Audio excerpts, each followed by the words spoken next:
திரு பாண்டே, கார்த்திகை செல்வன் இந்த மாதிரி பெரிய பெரிய ஊடகங்களில் பயணிக்கிறவங்க இதை பற்றி எதுவுமே பேசலையா? இல்லை இதை பற்றி எந்த நடவடிக்கையும் அவங்க எடுக்கலையா?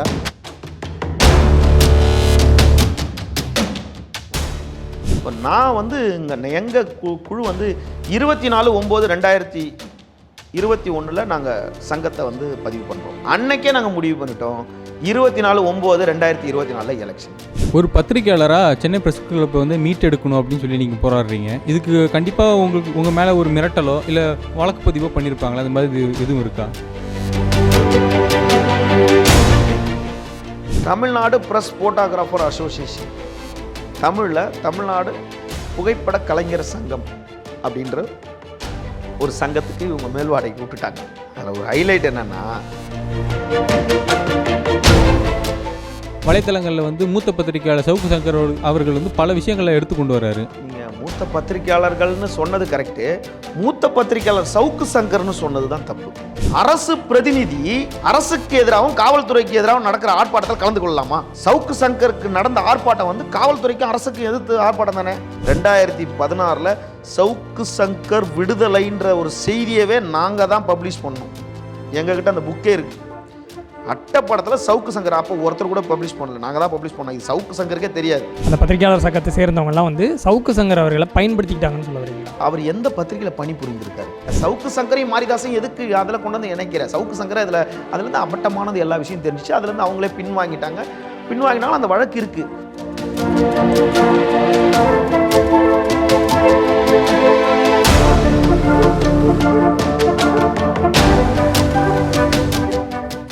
சரி சார், இப்போ நீங்கள் இதுக்காக இவ்வளோ போராடி இவ்வளோ விஷயங்களை சொல்கிறீங்க. ஆனால் திரு பாண்டே, கார்த்திகை செல்வன் இந்த மாதிரி பெரிய பெரிய ஊடகங்களில் பயணிக்கிறவங்க இதை பற்றி எதுவுமே பேசலையா? இல்லை இதை பற்றி எந்த நடவடிக்கையுமே அவங்க எடுக்கலையா?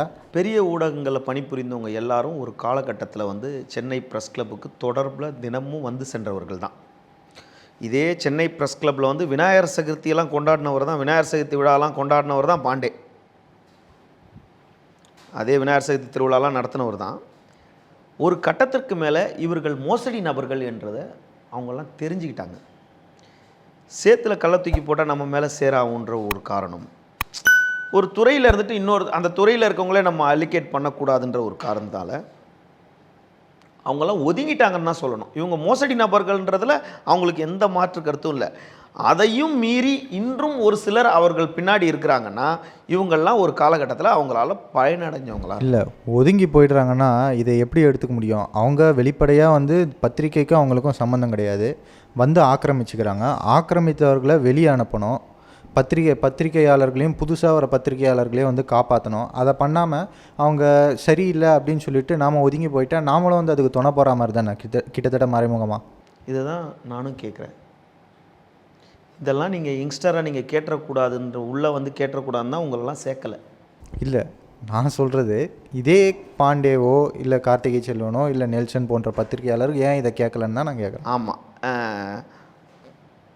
பாண்டே, கார்த்திகை செல்வன், நெல்சன் போன்ற பத்திரிகையாளர் ஏன் கேட்கல அப்படின்னா, இவ்வளோ நாள் கலைக்கப்பட்ட சங்கத்தை வச்சு மோசடி பண்ணாங்கன்னா அவங்களுக்கு தெரியாது. இப்போ கடந்த 6 மாதங்களில் 8 மாதங்களாக இந்த ஆவணங்களை செவுடங்காதில் சங்கு ஊதுற மாதிரி நாங்கள் எங்களோட உறுப்பினர்கள் நாங்கள் பொதுவெளியில் பதிவு செய்து கொண்டே இருக்கோம், அறிக்கைகளை பதிவு செய்து கொண்டே இருக்கோம். இன்னமும் தெரியாத மாதிரி அவங்க நடிக்க முடியாது, தெரியலைன்னு சொன்னால் நம்ப முடியாது.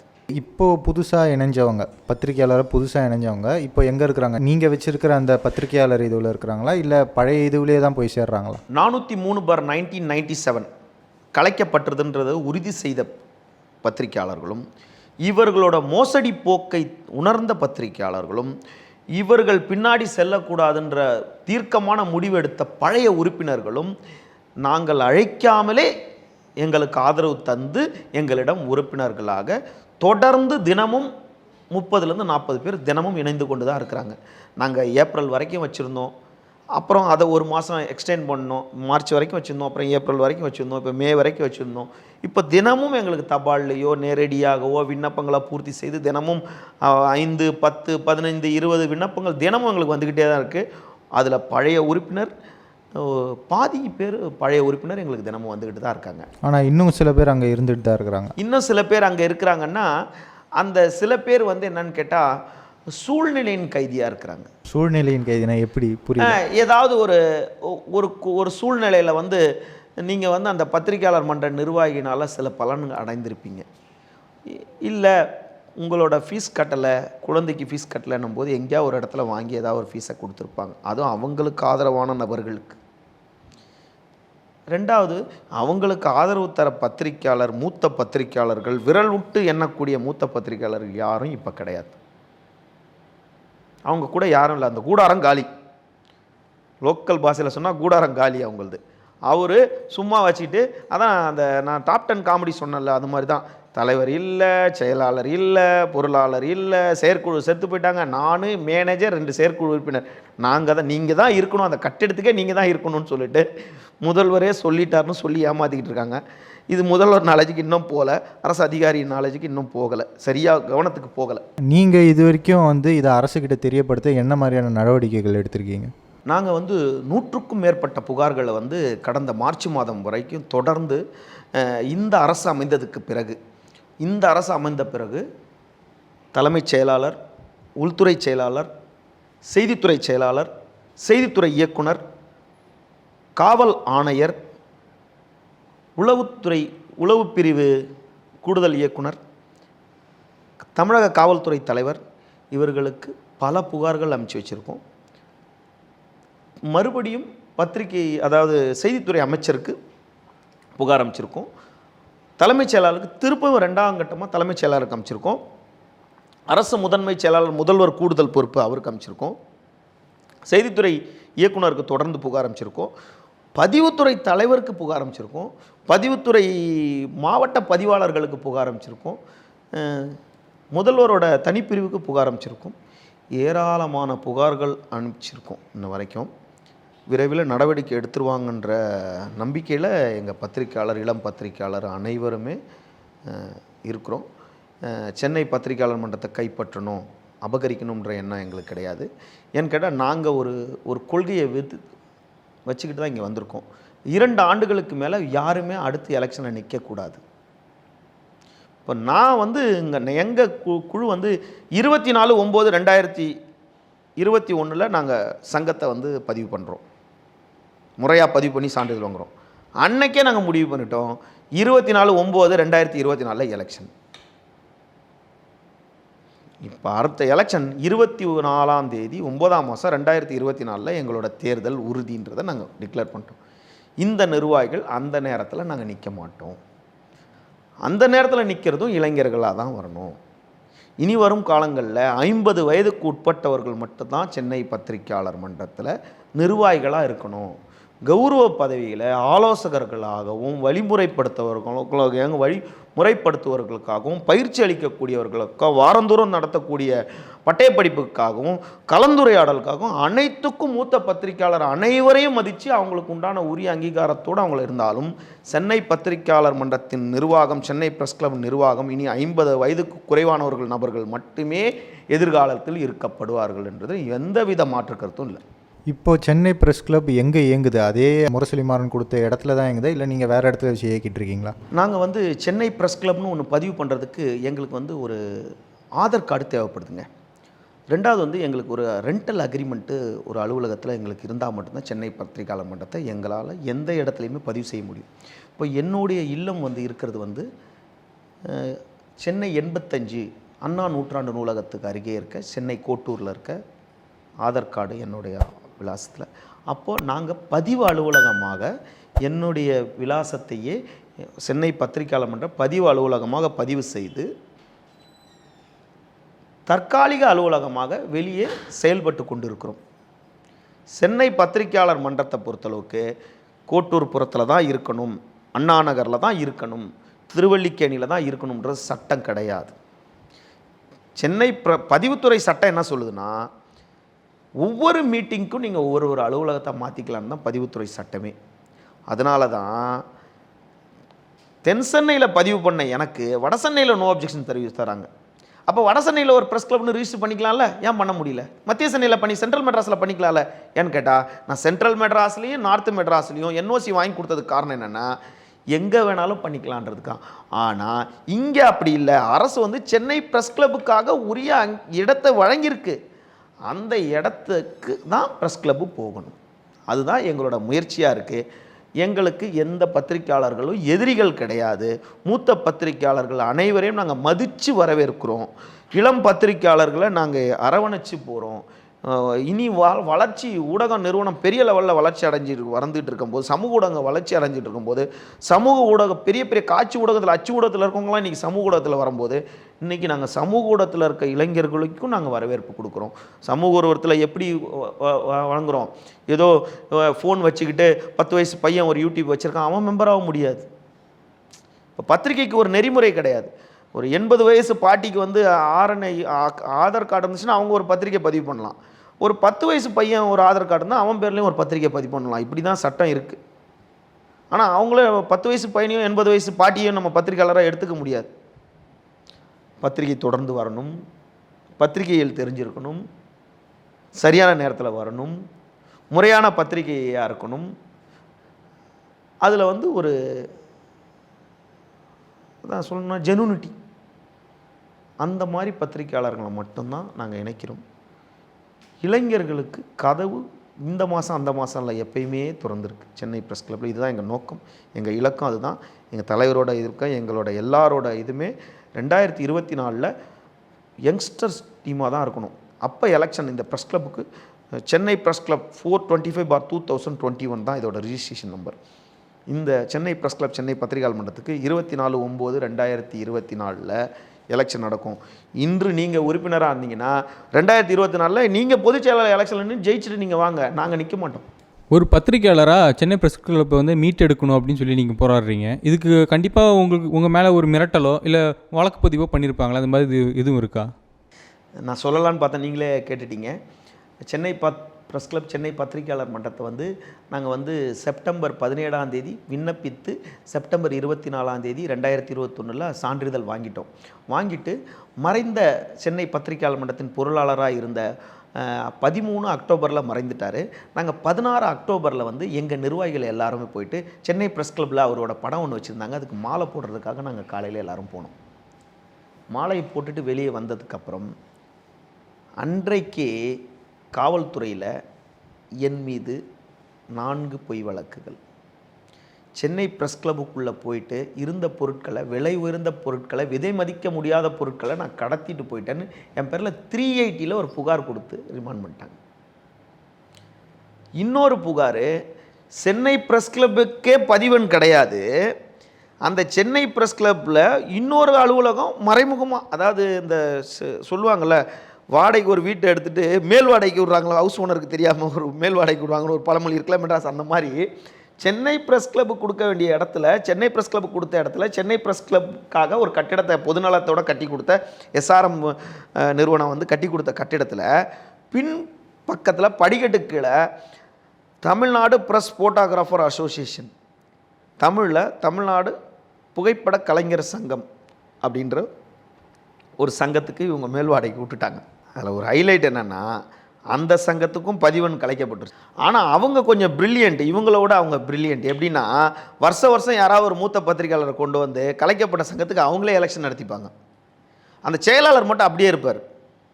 அவர் என்ன பண்ணிட்டாரு, ஐயோ இவங்க உள்ளே வந்துட்டாங்களேன்ட்டு அவரை நான் வெட்ட போனேன்னு சொல்லிட்டு அவர் ஒரு பொய் புகார் கொடுத்து அவர் கேஸில் என்னை ரிமாண்ட் பண்ணிட்டாங்க. இந்த 24 மணி நேரம் குடிச்சிட்டு படிக்கிறதுனா எழுத படிக்க தெரியாமல் PhD மோசடி பண்ணுறதுல PhD வாங்கினவர் சொன்னல அசதுல்லான்றவர், அவரை வந்து நான் டெய்லி பின்தொடர்ந்து போய் அவரை கொலை முயற்சி பண்ண வந்தேன். அவர் அந்த சம்பவம் அந்த இடத்துல அவர் இல்லாதவர், அவர் ஒரு புகார் கொடுத்து 3 புகார்லேயும் என்னை வந்து என் தந்தை வந்து மூத்த பத்திரிகையாளர் 71 வயசு, என்னோட தாயார் வந்து 64 வயது, இருவரும் கொரோனா தொற்றில் பாதிக்கப்பட்டு தனிமையில் இருக்கும் நிலையில் என் மீது என் மனைவி மீதும் புகார் கொடுத்து, என் மனைவி ஒரு நேரடி காவல் உதவியாளர், அவரு மிரட்டினார்னு ஒரு புகாரை கொடுத்து, தீபாவளிக்கு 2 நாட்கள் முன்னாடி எங்கள் குழந்தைக்கு ட்ரெஸ் எடுக்கலான்னு நாங்கள் போகும்போது என்னை அரெஸ்ட் பண்ணி என்னை சிறையில் அடைச்சிட்டாங்க. 3 புகாரில். என்னை சிறையில் அடைக்கிறதுக்கு முன்னாடி என்ன பண்ணாங்கன்னு கேட்டால், நான் வந்து இந்த சங்கத்திற்கு வந்து ஒரு முக்கிய நிர்வாகியாக போட்டிருந்த விஸ்காம் எம்எஸ்சி விஸ்காம் படிக்கிற மோனிஷ் என்ற ஒரு இளைஞரை வந்து நள்ளிரவில் காலையில் அவருக்கு ஃபைனல் இயர் எக்ஸாமு. அவர் வந்து ஒரு பெரிய காட்சி ஊடகத்தில் வந்து செய்தியாளராக இருக்கிறாரு. அவர் என்னுடைய மாணவர் தான். அவரை உடனே வந்து நைட்டோட நைட்டாக அரெஸ்ட் பண்ணிட்டாங்க. இன்னொரு பையன் ராம்னு சொல்லிட்டு அவன் சிஏ படிச்சுட்டு என்கிட்ட 5 வருஷமாக வந்து ரிப்போர்ட்டிங்கில் வந்து ஆர்வத்தின் காரணமாக அவரையும் நள்ளிரவில் கைது பண்ணி ஒவ்வொரு இடத்துல வச்சு மிரட்டி என்னை வர வச்சுட்டாங்க. என்னை வர வச்சு அவங்கள விட்டுட்டு என்னை ரிமாண்ட் பண்ணிட்டாங்க. ரிமாண்ட் பண்ணிவிட்டு நான் வெளியே வந்தோன்னே நான் அடங்கிடுவேனான்னு பார்த்தாங்க. நான் வெளியே வந்த உடனே அன்னையிலேருந்து திருப்பி வேகங்கள், நம்ம பத்திரிக்கையாளர்னால் என்ன, அந்த ஃபயர் எரிஞ்சிட்டு இருக்கும்ல, நான் திருப்பியும் என்னுடைய பணிகளை பழைய பணிகளை புது வேகத்தோடு துவங்கின உடனே என் வழக்கில் விமலேஸ்வரன் அண்ட் 20 அதர்ஸ்னு போட்டு விமலேஸ்வரனை கைது பண்ணிட்டாங்க. விமலேஸ்வரன் வெளியே வந்துட்டேன், பெயில் வாங்கிட்டு திருப்பி கைது பண்ண முடியாது. ஒரு கேஸில் வந்து ஏபி வாங்கிட்டேன். அப்போ என்ன பண்ணுறாங்க, நீ உள்ளே போனாலும் திருந்த மாட்டேன், உன்னுடைய ரெக்கையை உடைக்கலாம்னு சொல்லிட்டு அந்த வழக்குகளை அந்த 20 பேரை சேர்க்குறாங்க. அப்போது உங்களை அரெஸ்ட் பண்ணணுன்னா அவர் பயப்படுவார்ல, அவர் அரெஸ்ட் பண்ணணுன்னு அவர் போயிடுவார்ல. அப்போது இவங்க 4 பேர் போயிட்டாங்கன்னா இந்த நிறுவனத்தில் 4 பேர் கேள்வி கேட்குறதுக்கு போயிட்டாங்கல்ல. இந்த ஒரு மாயை ஏற்படுத்துறதுக்காக காவல்துறையை ஏமாற்றி, காவல்துறை வந்து காவல்துறையோட கவனத்தை திசை திருப்பி இவங்களுக்கு வேண்டிய காவல்துறையை வைத்து பணியை வைத்து இன்றைக்கி எல்லாம் வீழ்ச்சி கொண்டார்கள். காவல்துறையில் வீழ்த்து கொண்டார்கள். இன்றைக்கி அவங்களாம் வீழ்த்து கொண்டாருங்க. அவங்க காவல்துறையை பொறுத்தளவுக்கு என் மேலே ஒரு பிம்பத்தை ஏற்படுத்திட்டாங்க. நான் வந்து ஊழலுக்கு எதிரான ஒரு பத்திரிக்கையாளர், என்னை வந்து காவல்துறைக்கு எதிரான பத்திரிக்கையாளராக மாற்றிட்டாங்க. காவல்துறைக்கு எதிரான பத்திரிக்கையாளர் தான் என்னோட மனைவியை நான் எதுக்கு காவல்துறை நேரடி உதவியாளராக பணியில் இருக்காங்க. நீங்கள் கவனிக்கப்பட வேண்டிய விஷயம், என்னை வந்து காவல்துறைக்கு எதிரான ஒரு ஆளாக பிம்பத்தை ஏற்படுத்தி என்னை வந்து இந்த வழக்கில் என்னை சிறைக்கு அனுப்பிட்டாங்க. சிறையிலேருந்து வெளியே வந்து இன்றமும் அந்த வழக்கு நிலுவையில் இருக்குது. நீதிமன்றத்தில் கையெழுத்து போட்டுக்கிட்டு இருக்கேன். திருப்பி பல கொடுமைகளை சந்திச்சிருக்காங்க. பொது வாழ்க்கைக்கு வந்ததுக்கப்புறம் என்னுடைய பர்சனல் கதைகளை சொல்கிறதுக்காக இந்த விவாதத்தில் இது வேண்டாம் அப்படின்றதுனால என்னுடைய கதைகளை நான் இன்னும் சொல்லலை.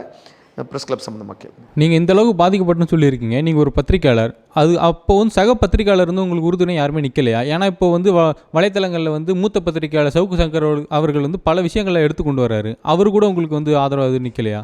நீங்கள் மூத்த பத்திரிக்கையாளர்கள்னு சொன்னது கரெக்டு. மூத்த பத்திரிக்கையாளர் சவுக்கு சங்கர்னு சொன்னது தான் தப்பு. மூத்த பத்திரிக்கையாளர் நிற்கலைன்றது வேற. மூத்த பத்திரிக்கையாளர் சவுக்கு சங்கர் மூத்த பத்திரிக்கையாளர்னா குறைந்தது 20 ஆண்டுகள் பத்திரிகை பத்திரிகையில் பணி புரிந்திருக்கணும். அவங்க தான் மூத்த பத்திரிக்கையாளராக 20-25 ஆண்டுகள் பணி புரிந்தவங்க தான் இன்றைக்கி கவர்மெண்ட்லேயே வந்து ஒரு டெல்லி மத்திய அரசு கவர்மெண்ட்லேயே அங்கீகரிக்கப்பட்டா ஃப்ரீலான்சிங் அப்படின்னா, ஃப்ரீலான்சிங்னா புதுசாக நேற்று வரவங்க ஃப்ரீலான்சிங் கிடையாது. 20 இயர்ஸ்க்கு மேலே இருக்கவங்க தான் ஃப்ரீலான்சிங். இதுதான் ரெகக்னைஸ்டு ஜேர்னலிசம். இதுதான் ஜேர்னலிசத்தோட எத்திக்ஸ்.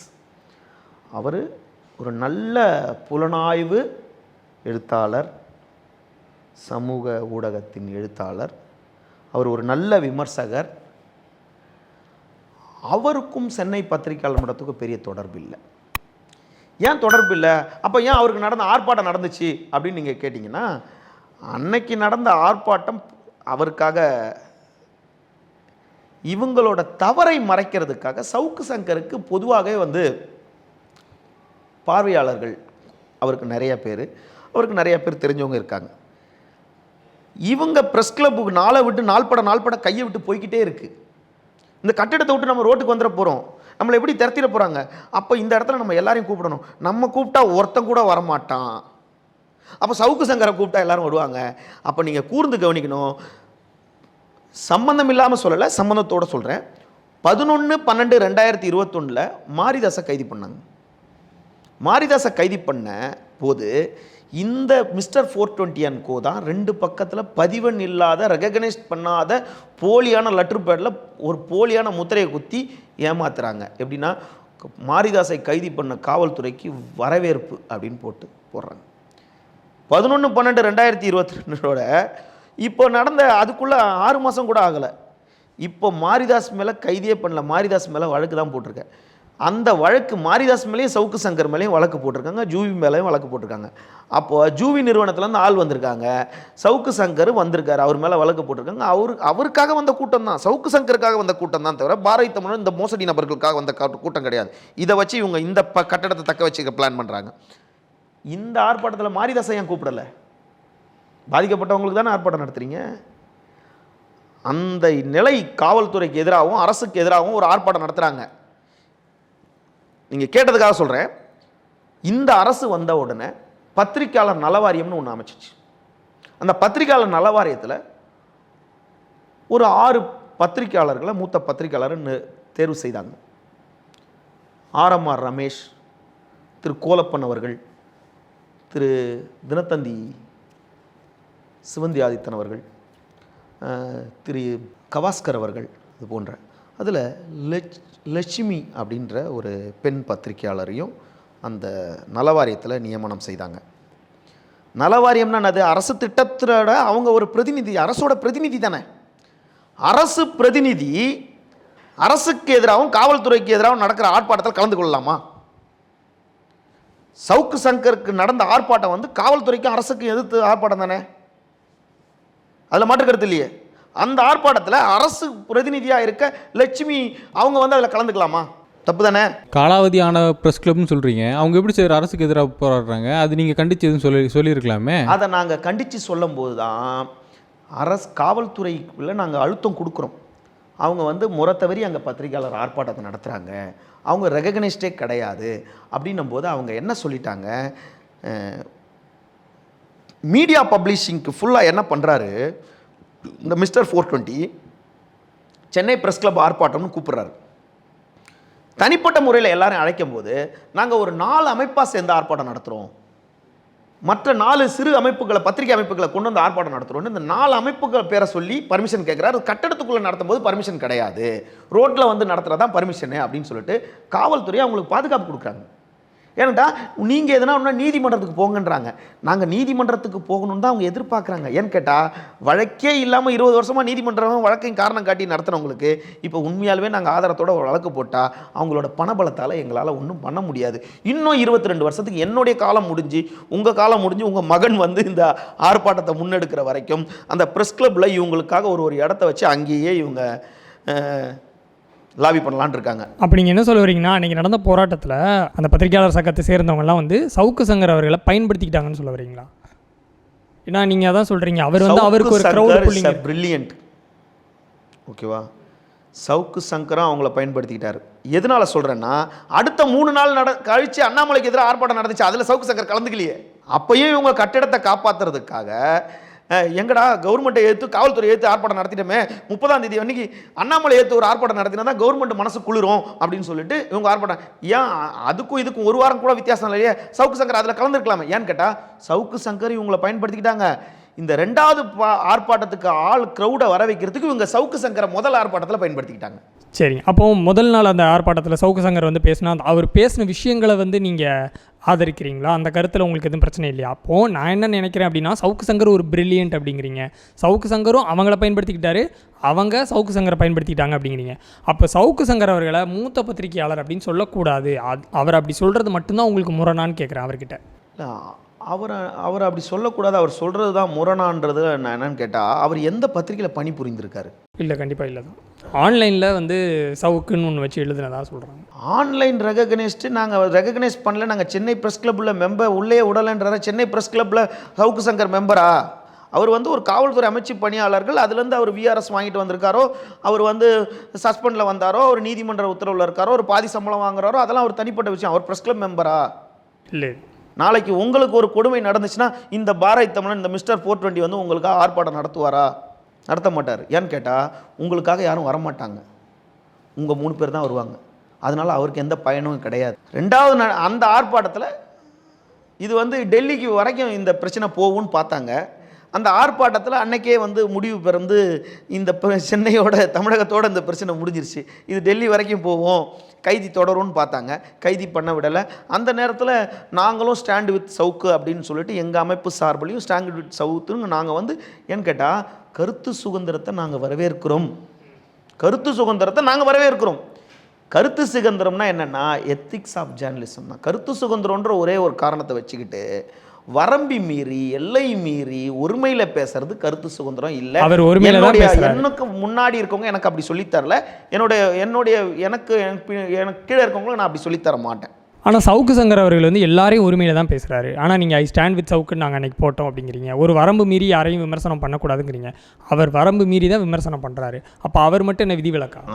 நீங்கள் அவர் மட்டும் விதிவிலக்கான்னு கேட்டிங்கல்ல, அவரை வழக்கு போடுறதா நியாயமான ஒரு வழக்கில் அவர் மேலே வழக்கு பதிவு செய்து அவரை கைது பண்ணியிருந்தாங்கன்னா சட்ட ரீதியான போராட்டங்களை அவர் முன்னெடுத்திருப்பார்.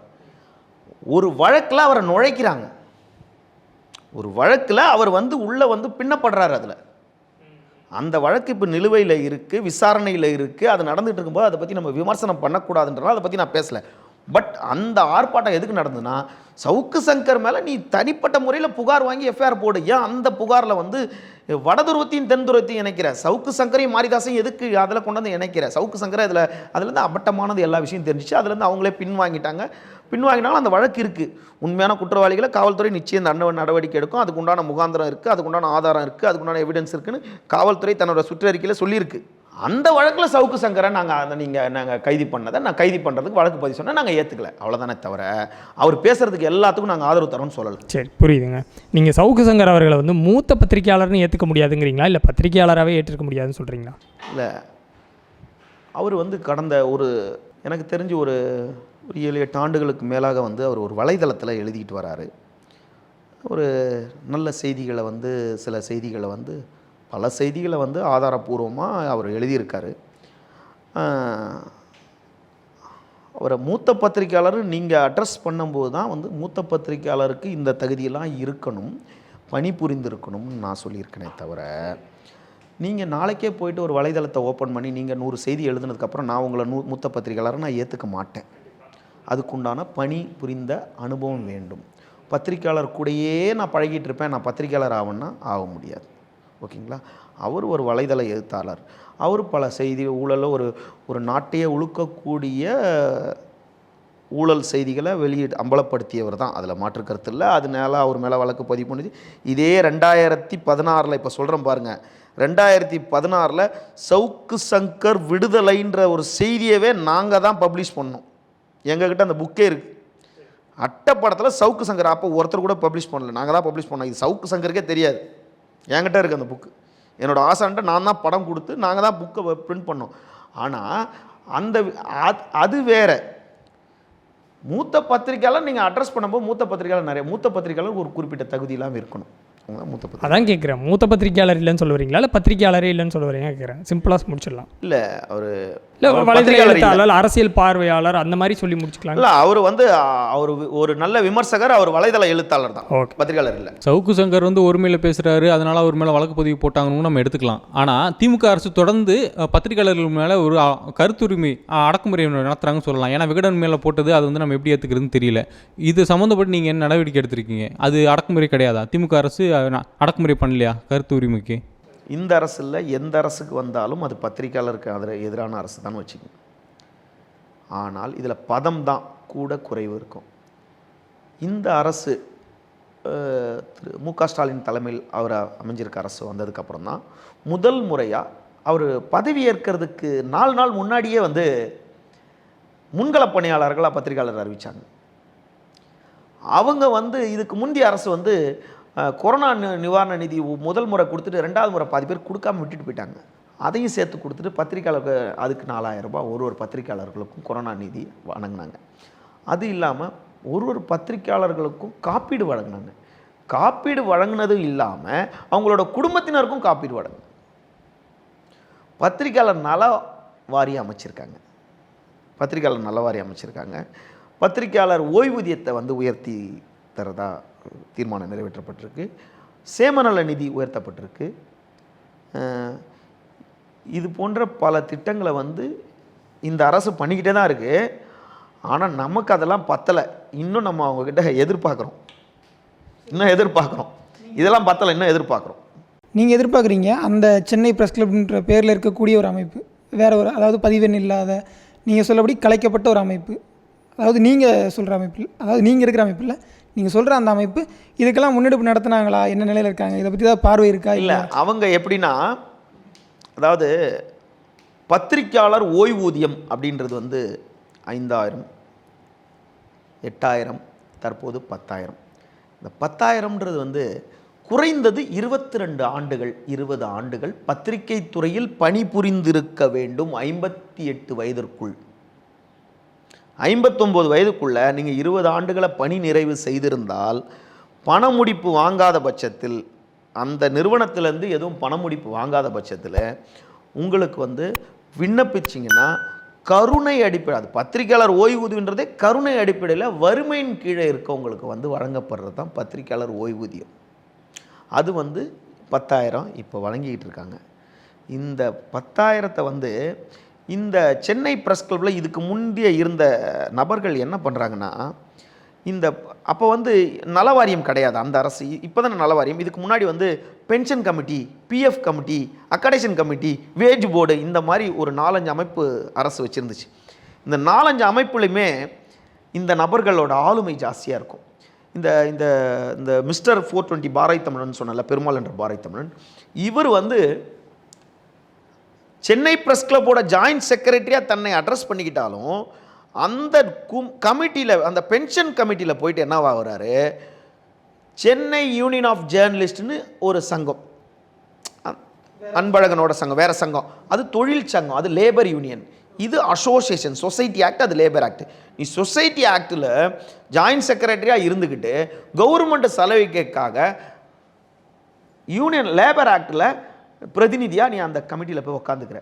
நீ கமிட்டியில் போய் உட்காந்துட்டு என்ன பண்ணுற, இந்த தலைவர் சொன்னல 67 வயசில் இந்த வர்த்தமானன் என்ற கீத பிரியன் சொன்னல, இவர் வந்து 72,000 தான் இவருக்கு வருஷ வருமானமா, 2 வீடு இருக்கான வருமானம் 72,000னா வருஷத்துக்கு மாதம் கணக்கு போடுங்க, 6,000 ரூபாய், 6,000 ரூபா அவருக்கு மாதம் வருமானம்னு சொல்லிட்டு, அது வந்து கருணை அது ஓய்வூதியன்றது வந்து கருணை தொகை தான். அது வந்து கௌரவமான ஓய்வூதியம் இருக்கும். மூத்த பத்திரிகையாளர் வறுமையின் கீழே இருக்கவங்க தன்னோட வாழ்நாளில் ஓட்டிக்கிறதுக்கு, தனக்கு பிறகு தன்னோட மனைவிக்கு யாருக்கு அவங்களுக்கு கிடைக்கணுன்றதுக்கு தான். இந்த மாதிரி 100க்கும் மேற்பட்ட விண்ணப்பிச்சிருக்கும் போது இந்த கமிட்டியில் போயிட்டு அவர் உட்கார்றாரு. யார், இந்த பாரதி தமிழன் உட்கார்ந்தவொடனே என்ன ஆகுறாரு, நியாயமான பத்திரிகையாளர்களுக்கு கிடைக்காம இந்த ப்ரெஸ் கிளப் தலைவராக 22 வருஷமாக இருக்கார்ல, அவருக்கு மட்டும் கிடைக்குது. இதுலேயும் அவருக்கு வீடு இருக்குது. 58 வயசில் 59 வயசில் நீங்கள் கட்டாய ஓய்வு. இப்போ 60 வயசாக கொரோனாவில் 59 வயசில். உதாரணத்துக்கு சுந்தரமூர்த்தின்னு ஒரு மூத்த பத்திரிகையாளர், அவரை கேப்டன் எல்லாம் சொல்லுவாங்க. கடந்த ஆண்டு கொரோனாவில் தன்னோட 89 வயசில் மறைஞ்சிட்டார். அவர் உடல்நல கோளாறுனால 89 வயசு. அப்போ 59 வயசில் ரிட்டையர்ட் ஆகியிருந்தார்னா 69, 79, 89, 30 வருஷம் ஆயிடுச்சுல. 30 வருஷமாக ஒரு பத்திரிகையாளர்களுக்கு ஓய்வு வாங்கி தரல. அவர் 5,000 சம்பளத்தில் வேலை பார்த்துட்டு இறந்துட்டார். அந்த பழைய சென்னை ப்ரெஸ் கிளப்பில் இருந்து. ஆமாம், 30 வருஷம் வாங்கி தரல. அதே மாதிரி வெங்கட்ராமன், அவருக்கு பையன் கிடையாது, அவங்க மனைவி தான் இருக்காங்க. அவர் வந்து பாவம் நல்ல நுனிநாக்கில் ஆங்கிலம் தெரிந்தவர், பெரிய பத்திரிகையில் பணிபுரிந்தவர், ஆன்மீக பத்திரிகை நடத்தி வந்தவர். அவரும் இந்த சென்னை பத்திரிகையாளர் மன்றத்தில் ஒரு முக்கிய உறுப்பினராக, பழைய உறுப்பினராக இருந்தவர். நம்மிடமும் கடைசியாக நம்மளும் அவர் வந்து உறுப்பினராக இருந்தார். ஜனவரி மாதம் தான் அவர் காலமானார். 1 தேதி 2 தேதியில் தான் அவர் மறைந்தார். நல்லா இருக்கும்போது இறந்துட்டார். அவர் வந்து 7 ஆண்டுகளுக்கு முன்னாடி விண்ணப்பிச்சிருக்கார். ஆனால் அவருக்கு கிடைக்கல. 5 ஆண்டுக்கு, இவருக்கு அப்புறம் 4 வருஷம் பொறுத்து பதிவு பண்ண இந்த கீத பிரியனுக்கு அவருக்கு கிடைக்குது. இது யார் சாங்ஷன் பண்ணுறது தான் காரணம்னு கேட்டால் இந்த பாரதி தமிழன். அவர் சாங்ஷன் பண்ணால் தான் எல்லாத்துக்கும் கிடைக்கும். இப்போ உங்கள் குடும்பத்தில் ஒரு ஆள் போய் உக்காந்துட்டாரு, ஒரு விஷயம்னா முதல்ல உங்கள் குடும்பத்தை தானே நல்லது பண்ணுவார். அதுதான் இவங்க ஆளுக்கு எல்லாருக்கும் பண்ணிவிட்டு வறுமையில் இருக்கவங்கெல்லாம் மேலும் மேலும் வறுமையாக ஆக்க வச்சுட்டு சென்னை ப்ரெஸ் கிளப் தலைவராக, இன்னமும் கலைக்கப்பட்ட சங்கத்தோட தலைவராக இன்னமும் வலைதளத்தில் போட்டிருக்காரு. இவங்களுக்கெல்லாம் என்ன ஒரு பயம்னா, வேறு யார் வந்தாலும் இவங்களை விட்டுருவாங்க, நம்ம தப்பிச்சு போயிடலான்னா கூட, நீங்கள் வந்து தப்பு பண்ணவனை மன்னிச்சு விடுவீங்களா? தப்பு பண்ணவனை அவனை வந்து எல்லாரும் முன்னாடி அவனை வெளி உலகத்துக்கு காட்டணும்னு நினைப்பீங்களா? நீங்கள் இளம் பத்திரிக்கையாளராக தான் நீங்கள் என்ன பண்ணுவீங்க? வெளி உலகம் காட்டணும்னு நினைப்பீங்கள்ல. நம்ம வந்தால் அவங்களுக்கு சிக்கல் வந்துடும், குற்ற வழக்கில் அவங்க வந்து சிறைக்கு போயிடுவாங்கன்ற ஒரு பயத்தில் நம்மளை அவங்க வர விட மாட்டேன்றாங்க. இந்த ஒரு சில பத்திரிக்கையாளர்களை வந்து அவங்க சின்ன பசங்க அப்படின்ற ஒரு பிம்பத்தை ஏற்படுத்திட்டாங்க. 22 வருஷமாக தூங்கிக்கிட்டு இருந்த ஒரு சில பத்திரிக்கையாளர், நீங்கள் தம்பி கேட்ட மாதிரி அவர் ஜெகதீஷ் அவர் கேட்ட மாதிரி, ஏன் மூத்த பத்திரிக்கையாளர்லாம் ஏன் வரல, அவங்களாம் வந்தாங்கன்னா, அவங்க வந்து இவங்க கிட்ட போட்டி போட்டு அவங்க வந்து கௌரவமாக இருக்கணும்னு நினைக்கிறாங்க. இவங்க போட்டால் இவங்க அவங்கள விமர்சனம் பண்ணுவாங்க. உன்னை பற்றி தெரியாதா? அதாவது இவங்களை எதிர்க்கிறதுக்கு ஒரு துணிவு மட்டும்தான் இருக்கணும். நேர்மை இருக்கணும், கையூட்டு வாங்க அவங்களாம் இருக்கணும், அது எல்லாத்தோட துணிவு இருக்கணும், அது எல்லாத்தோட நம்ம அந்த துறைக்கு எதாவது பண்ணிட்டு போகணுன்னு இருக்கணும். நம்மளும் பத்திரிக்கையாளர் இருந்தோம், நம்ம காலம் இவ்வளோ நாள் ஆயிடுச்சு, நம்மளுக்கு பகை வேணாம், எதிர்காலத்தில் நம்ம அப்படியே காமனாக போயிடலான்னு சொல்கிறனாலே என்கிட்ட நம்ம எங்கே 425 பேர் 2021 மெம்பர்ஷிப் அடையாள அட்டை வாங்கியிருக்கவங்க வேறு வழி இல்லாமல் கூப்பிட்டாங்கன்னு அவங்கக்கிட்ட ஆர்ப்பாட்டத்தில் போய் நின்றுட்டு வராங்க. அது அவங்களுக்கு தெரியல, அங்கே இருக்கவங்க எதிரணிக்கு தெரியல. சரி சரி. இப்போ இந்த நலத்திட்டங்களை பலன்கள் எல்லாம் பெற்றுக் கொடுக்கறதுல நீங்கள் இருக்கக்கூடிய அந்த சென்னை பிரஸ் கிளப் நாங்கள் வந்து என்ன எங்களோட தீர்மானங்கள் என்னென்னா, எங்கள் உறுப்பினரின் குடும்பத்தார்கள், குடும்பத்தினர், தாய் தந்தை மகன் மனைவி மக்கள் தான் யார் ஒரு அசம்பாவிதம் ஒரு இறப்பு நேர்ந்தால் அடுத்த 2 மணி நேரத்தில் அவங்க ஈம காரியத்துக்கு எங்கள் சென்னை பிரஸ் கிளப்லேருந்து 5000 ரூபா முதல் கொடுக்கணுன்றது தான் எங்களோட முதல் தீர்மானமாக நாங்கள் போட்டிருக்கோம். ஏன்ட்டா இன்றைக்கி இருக்க பத்திரிக்கையாளர்லாம் இப்போ எதனா ஒரு வீட்டில் எதனா ஒரு பிரச்சனை ஒரு என்ன கூட முதல்ல நம்ம கடன் தான் கேட்குற சூழ்நிலை தான் இருக்கும். இல்லை நகையை வைக்கணும், இல்லை கடன் தான் கேட்கணும். நகை இருந்தால் இதை முதல் ஒரு பத்திரிகையாளனுக்கு இது. இரண்டாவது, அடுத்த தலைமுறை ஜேர்னலிஸ்ட் வந்துக்கிட்டு இருக்காங்க. அவன் வந்து வேலைக்கு சேர்ந்தோன்னா அவன் கல்யாணம் பண்ணணும்னு நினைப்பான். கல்யாணம் பண்ணணுன்னா அவனுக்கு ஒரு குழந்தை அடுத்தது வரும். அப்படின்னும் போது அவனோட திருமண வரவேற்பு நிகழ்ச்சி, அவங்க குழந்தைங்களோட பிறந்தநாள் நிகழ்ச்சி, அவங்க வீட்டோட சின்ன சீமந்தம் நிகழ்ச்சி, அந்த மாதிரி வளைகாப்பு, அந்த போகிற நிகழ்ச்சிக்கு சென்னை பத்திரிகையாளர் மன்றத்தை குறைந்த வாடகையில் தரத்துக்காக எங்களோட 2வது தீர்மானம். 3வது வந்து சென்னை பத்திரிகையாளர் மன்றத்தில் இன்றைக்கி பத்திரிகையாளருக்கு இருக்கிறதுலே பெரிய ஸ்ட்ரெஸ் தான். காலையில் நீங்கள் கிளம்புறீங்க, ஹேங்கிங் போகிறீங்க, மினிஸ்டர் ஃபங்க்ஷன் போகிறீங்க, கிரைம் பீட் லோக்கல் ஸ்டேஷன் பார்க்குறீங்க, நகராட்சி போகிறீங்க, ஹெல்த்து பார்க்குறீங்க, மினிஸ்டர் ஃபங்க்ஷன் போகிறீங்க, சிஎம் ஃபங்க்ஷன் போகிறீங்க. இந்த மாதிரி காலையிலேருந்து நைட் வரைக்கும் சுற்றிக்கிட்டே இருப்பீங்க. உங்களோட ஃபேமிலி கூட உங்களால் டைம் ஸ்பெண்ட் பண்ண முடியாது. இது ஒரு பெரிய டிப்ரெஷன் உங்களுக்கு ஏற்படுத்திடும். சென்னை ப்ரெஸ் கிளப் மனமகிழ் மன்றம்ன்றதே என்னன்னு கேட்டால் அவங்களோட ரிலாக்ஸேஷனை குறைக்கிறதுக்கு, அவன் அங்கே ஜிம்மு பண்ணுறதுக்காகவும், அவங்க டென்னிஸ் விளையாடுறதுக்காகவும், இவங்கெல்லாம் வருஷத்துக்கு 2 வாட்டி இவங்களெல்லாம் வெளியே ஏதாவது கூட்டிகிட்டு போகிறதுக்கு, அங்கே ஒரு நிகழ்ச்சி ஃபேமிலியோடு வந்து ஒரு கெட் டுகெதர் பண்ணுறதுக்காக தான் அந்த சென்னை ப்ரெஸ் கிளப். இது எதையுமே பண்ணல அவங்க. அதனால் சனி ஞாயிறில் வந்து யோகா வகுப்புகள் தொடர்ந்து நடத்தப்படும். யோகாவில் வந்து கலந்துக்கிறவங்க பத்திரிகையாளர்களுக்கு 3. அதுதான் அவங்களோட அந்த பாதிப்புனால தான் கடந்த ஒரு 3 மாதம் முன்னாடி ஒரு மூத்த பத்திரிகையாளர், புகைப்பட பத்திரிகையாளர் வந்து திரு குமார் அவர்கள் வந்து தன்னோட அலுவலகத்தில் மகளோட திருமண செலவுக்கு காசு இல்லாமல் 28 மாதங்களாக சம்பளம் வரல அந்த நிறுவனத்தில் இருந்துட்டு அந்த நிறுவனத்திலே போய் சூசைட் பண்ணிக்கிட்டாருன்னு நீங்கள் கேள்விப்பட்டிருப்பீங்க. நிறுவனத்திலே 3-4 மாதம் முன்னாடி. எதனால்? அந்த மன அழுத்தம் தான். அந்த மன அழுத்தத்தை குறைக்கக்கூடிய இடம் தானே சென்னை பத்திரிகையாளர் மன்றம். அதனால் அவங்களுக்கு போதிய யோகா பயிற்சியும் உடல் பயிற்சியும், மாதத்திற்கு 1 நாள் உடல் பரிசோதனை, அரசுடன் சேர்ந்து ஒப்பந்தத்தோட உடல் பரிசோதனை, இலவச உடல் பரிசோதனை, ஒரு 3 மாதங்களுக்கு ஒரு வாரி கண் செக்கப் சிகிச்சை. அது இல்லாமல் நம்ம எந்த ஊரில் வெளியூர்லேருந்து நம்ம பத்திரிக்கையாளர் யாரா வந்தாங்கன்னா, ஒரு ஆஃபீஸ் வேலையாக வராங்க, நியூஸ் வேலையாக வராங்க, இல்லை வெளியே மற்றவங்களாக வராங்க, தன் குடும்பத்தோடு வராங்க, நேரடியாக தன் குடும்பம், நேரடியாக என்னோடய குடும்பத்தினர் வராங்கன்னா, அவங்க ஒரு ஹோட்டலில் போய் தங்கிறதுக்கு சென்னை ப்ரெஸ் கிளப்பில் மேலே வந்து ஒரு சிறிய அளவில் வந்து ஒரு சிறிய வாடகையில் வந்து ஒரு 4-5 அறைகள் வந்து டபுள் பெட்ரூம், சிங்கிள் பெட்ரூம், ஒரு 4 அறைகள் அமைக்கலான்றது எங்களோட தீர்மானத்தில் முக்கிய தீர்மானம். யாருன்னா வந்தால் குறைந்த வாடகையில் வந்து தங்குற மாதிரி. அதே மாதிரி இளம் பத்திரிகையாளர்களுக்கு கல்லூரிகளோடு இணைந்து இப்போ படிச்சுட்டு வராங்க, படிச்சுட்டு வரவங்களுக்கு ஒரு மூத்த பத்திரிகையாளர்களை வைத்து மாதத்தில் 2 நாள் இன்வெஸ்டிகேஷன் ஜேர்னலிஸ்ட்னா எப்படி, நீங்கள் எங்கெங்கே போய் ஃபோட்டோ நீங்கள் படிச்சுட்டு வந்தாலும் உங்களுக்கு ப்ராக்டிக்கலாக கொஞ்சம் தெரியும். அப்போ வந்து ஒரு மூத்த பத்திரிகையாளரோட தன்னோட அனுபவங்களை சொல்கிற மாதிரியும், அது இல்லாமல் ஒரு 6 மாதம் காதங்களுக்கு உண்டான பட்டய படிப்பு வந்து சென்னை ப்ரெஸ் கிளப்போடு இணைந்து, இப்போது 40 வயசில் ஒரு ப்ரெஸ் கிளப் மெம்பராக இருப்பார், அவர் 12ஆம் வயசு ஒரு டிப்ளமா படிச்சுட்டு வந்திருப்பார், அவர் பத்திரிகையாளராக பணிபுரிந்திருப்பார், 7 வருஷம் 8 வருஷம் வேலை பார்த்திருப்பார். இப்போ நீங்கள் எங்கெல்லாம் போய் மைக்கை நீட்டணும்னு என்ன கேட்குறாங்க, ஒரு தலைவர் என்ன கேட்குறாங்க, ஒரு கட்சி தலைவர் நீங்கள் போய்ட்டு கேள்வி கேட்டோன்னே, என்னப்பா மைக் இருந்தால் என்ன வேலை கேட்பியா, பத்திரிகையாளர் ஆகிடுவியா, நீ எந்த பத்திரிக்கை அப்படின்னு கேட்பாங்க. அந்த கேள்விக்கு நீங்கள் பதில் சொல்கிறதுக்கு, சார் நான் பத்திரிகையாளர் தான், சென்னை ப்ரெஸ் கிளப்பே உங்களை ரெகக்னைஸ் பண்ணி உங்களுக்கு சர்டிஃபிகேட் கொடுத்துருக்கு. இதெல்லாம் உடைய இளம் பத்திரிகையாளர்களுக்கு இன்று வெளியே தெரியாமல் பண்ணிட்டு வரோம். இனிமேட்டும் வெளியே தெரியாமல் அவங்களுக்கு பணி இல்லாதவங்களுக்கு பணி முறைந்த அளவுக்கு அவங்களுக்கு பணி வாங்க உண்டான சிபாரிசு செய்யப்படும். ரெண்டாவது வந்து அவங்களுக்கு உள்ள சிலருக்கு கோரிக்கையெல்லாம் பத்திரிகைலாம் கேட்டாங்க, கொஞ்சம் ஜிம் எக்யூப்மெண்ட்ஸ்லாம் வாங்கி போட்டிங்கன்னா நாங்கள் ஜிம்மு இதெல்லாம் பண்ணுறோம். சனி ஞாயிறில் யோகா பயிற்சி நடக்குது. அது இல்லாமல் வந்து இன்றைக்கி வந்து நீங்கள் ரோட்டில் போகிறீங்க, இப்போ எங்கள் வீட்டு என் ஃப்ளாட்டு மெயின்டெனன்ஸ் பண்ணுறவர் ப்ரெஸ் ஸ்டிக்கர் ஒட்டியிருக்கார். எங்கள் வீட்டு ஆப்போசிட்டில் இருக்க ஒரு டீ கடைக்காரு ப்ரெஸ் ஸ்டிக்கர் வச்சுருக்காருன்னு போது நான் ப்ரெஸ்ஸுன்னு போடாமல் இருக்கிறதா எனக்கு மரியாதைன்னு நான் பிச்சுட்டேன். ப்ரெஸ் போடுறதில்ல. இப்போது உங்களை நீங்கள் அட்ரஸ் பண்ணிக்க போகிறீங்க. உலகத்தில் எல்லா நல்ல கெட்டவனையும் என்னால் திருத்த முடியாது. ஆனால் எங்கள் ஆளுங்களை தனித்து காட்டுறதுக்கு எங்கள் உறுப்பினருக்கு சென்னை ப்ரெஸ் கிளப் நமது உறுப்பினர்களுக்கு மட்டும் ஒரு விதமான ஆலோகிராம் பொருந்திய ஒரு ஸ்டிக்கர்.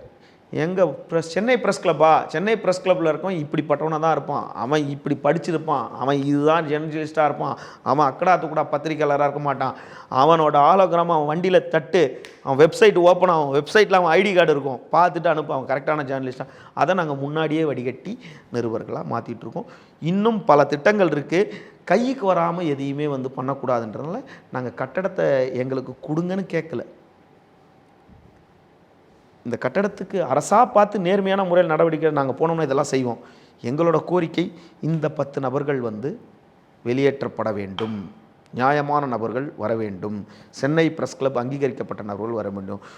மூத்த பத்திரிகையாளர்னு 30 வருஷத்தை முடிச்சிட்டிங்கல்ல, இன்னும் 30 வருஷம் தான் இளம் பத்திரிகையாளர் தான் எழுந்துட்டு போட்டுமே அப்படின்ற ஒரு எண்ணம் தான்.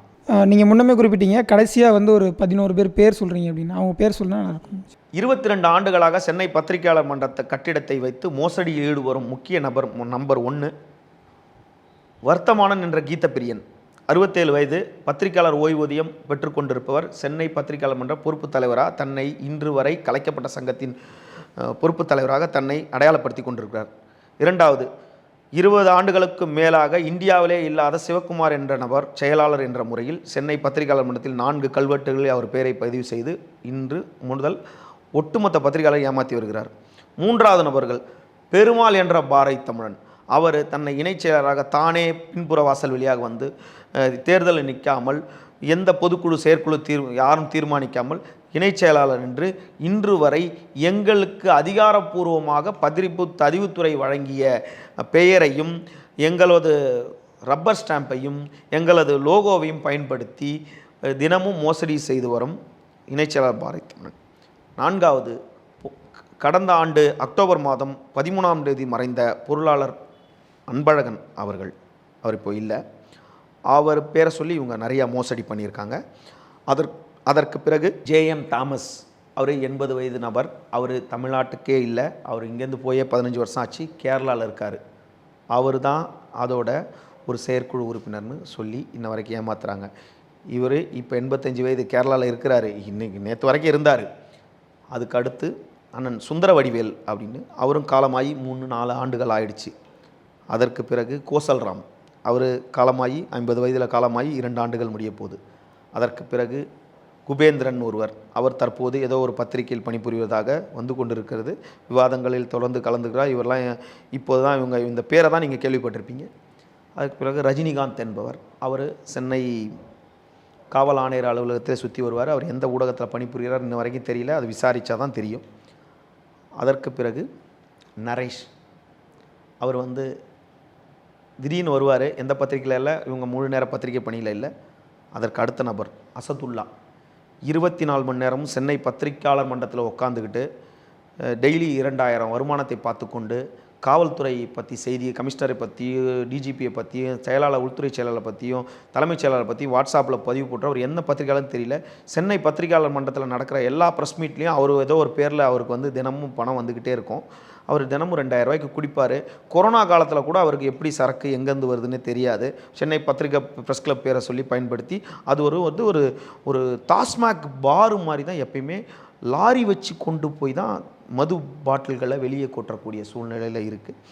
அதற்கு அந்த அசதுல்லா என்ற நபர் இவர்கள், அது இல்லாமல் இந்த 11வது நபர் வந்து பத்திரிகைத்துறைக்கு எதையுமே இல்லாமல் கணக்கில் தனது 10 பத்திரிகையாளர் சந்திப்பு நடந்தால், உதாரணத்திற்கு 100, ஆனால் நான் உதாரணத்துக்கு 10 சொல்கிறேன், 10 பத்திரிகையாளர் சந்திப்பு நடந்தால் 8 பத்திரிகையாளர் சந்திப்புகளுக்கு உண்டான வருமானத்தை அவரது வங்கி கணக்கு தான் போகும். 2 வருமானம் தான் மட்டும் சென்னை பத்திரிகையாளர் வங்கி கணக்கு போகும். சென்னை பத்திரிகையாளர் மன்றத்துக்கு எந்த வங்கியில் அக்கௌண்ட் வச்சுருக்காங்கன்னு தெரியாது. வைப்பு நிதியில் இருந்த 10 லட்ச ரூபாய் போயிடுச்சு. தமிழ்நாடு கோஆப்ரேட்டிவ் சொசைட்டி பேங்க்கில் திருவல்லிக்கணியில் இருந்த 10 லட்ச ரூபாய் இல்லைன்றாங்க. இப்போ மேனேஜர் வந்து ஆடிட்டிங் கேட்டவுடனே டக்குன்னு அந்த மேனேஜரை விட்டு வேறு பேங்க்குக்கு போய் central cooperative bank, central bank of India, அவர் எல்ஐசிக்கு ஏற்ற மாதிரி இருக்க ஆடிசன் பில்டிங்கில் இருக்க மேனேஜர்கிட்ட போய் அங்கே போய் ஒரு 3 வருஷம் அங்கே மேனேஜர் வந்து ஆடிட்டிங்லாம் கேட்டிங்கன்னு கேட்டால் அங்கேருந்து கட் பண்ணி இப்போ வேறு மேனேஜர், இந்த மாதிரி 22 ஆண்டுகளில் இவங்க மோசடி பண்ண தொகை ஏராளம், பல கோடி ரூபாய். அதெல்லாம் அரசை ஏமாத்துறதுக்காக தற்போது 22 ஆண்டுகளுக்கும் சேர்த்து ஒரு கணக்கு, போலி கணக்கு எழுதிட்டு இருக்காங்க. இந்த கணக்கினால் அவர்கள் சிறை செல்வது உறுதி. இதுவரை எங்களோடு இணைந்து பல்வேறு கருத்துக்களை பகிர்ந்து கொண்டதற்கு மிக்க நன்றி. உங்களை சந்தித்து உங்கள்கிட்ட எல்லா நீங்கள் இளம் பத்திரிகையாளர்களிடம் கேட்குற கேள்விக்கு அனைத்துக்கும் என்னால் முடிந்த அளவுக்கு ஆதாரங்களுடன் ஆவணங்களுடன் பதில் சொல்லி உங்களை சந்தித்ததுக்கு நானும் பெரிய மகிழ்ச்சியை, உங்களோட பேசு தமிழா பேசு குழுவினர்களுக்கு என்னோட சிறந்தாழ்ந்த நன்றியை தெரிவித்துக் கொள்கிறேன். நன்றி, வணக்கம்.